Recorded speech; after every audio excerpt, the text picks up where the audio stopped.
Well, a night at a museum, a day at a museum perhaps, so much to explore and to learn, and they might be good for you.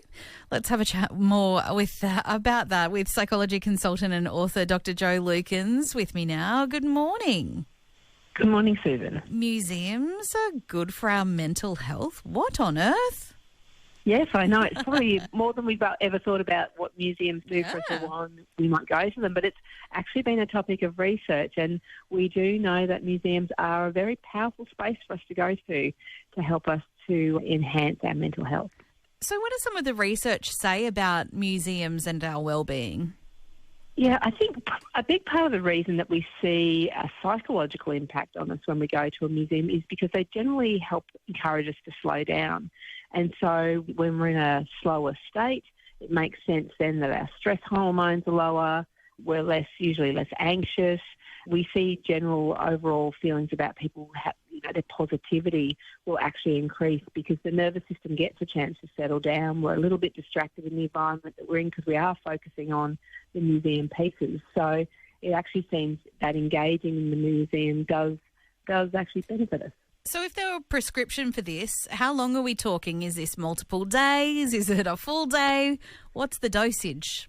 Yeah, wouldn't it be nice to spend multiple days wandering around a museum? Yes. And I think some cities of the world and some parts of the world we can certainly do that. But Definitely. The good news is it doesn't take very long.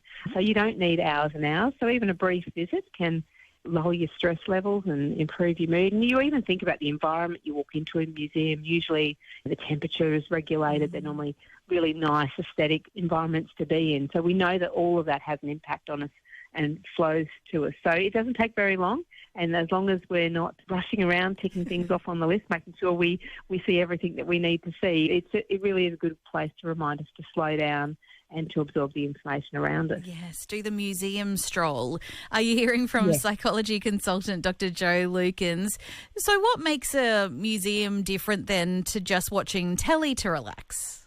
Yes, telly is always an option for us to relax, and many people will find it relaxing. But TV is also generally a fairly passive thing for us to do. We sit and we receive it, whereas with a museum it's a much more active engagement. So we're moving, we're noticing, we're reflecting. Maybe there's someone else nearby. We might be talking to them about what we're seeing. So all of those things are good. It's got us up, it's got us moving. So it is very different. And we've also had to leave the house. All of those things make a big difference. So it is quite a different experience to watching TV or going to movies. Yeah, and some museums, there's very immersive sort of exhibitions as part of that as well. So you can really feel like you're in it. It's a very different experience to watching a documentary, as much as we do love David Attenborough. Absolutely. Yeah. Exactly. We love all of those things, don't we? But you go to a science museum, and there often is. I've been to somewhere you get to participate in earthquakes and all sorts of things. So it can stimulate the senses, but it definitely can have some of those wellbeing effects for us. Just on stimulating the senses, sometimes people can get a bit nervous in crowded places or busy places. How can you navigate that? Yes, so I think to be aware of that is the starting point, to know that if you're not a big crowds person, then timing is going to be a worthwhile consideration for us. So if you can go at off-peak times, it might be smaller museums, and not even set necessarily the amount of time that you're going to be there, but you might actually even decide if it's somewhere that's not too far away from you, maybe you just go and explore one floor or one section of it and then come back another day. So regulating how much contact you have with other people is an important thing that you can do to make sure that you're getting as much benefit out of it as you might want to have, but not having more stimulation than you need.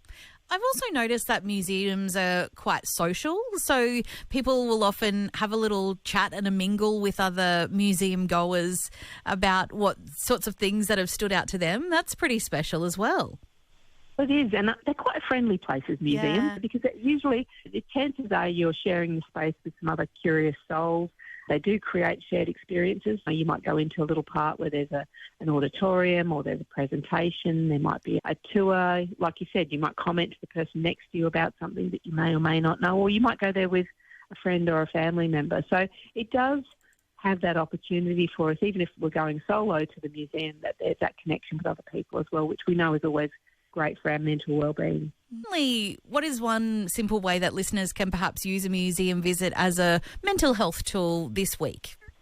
Yeah, so I think it's about, for those who are in close proximity to a a museum, it would be picking one out. And for those of our listeners who are a long way from the nearest museum, the nice thing is it's an option is to even have an interactive experience. Many of our museums have displays and things that you can interact with online. I know it's not quite this, but it is still a way to pique your interest. But maybe pick a time when you're not going to be rushed, and maybe you can do a little science experiment for yourself. Go along to a local museum and see how you feel after you've been there. Almost treat it like a mini wellbeing appointment with yourself. So just enjoying the experience. And we do have some great museums here in Queensland, and if you're travelling further abroad. So it's including one into your itinerary is always a great option to consider.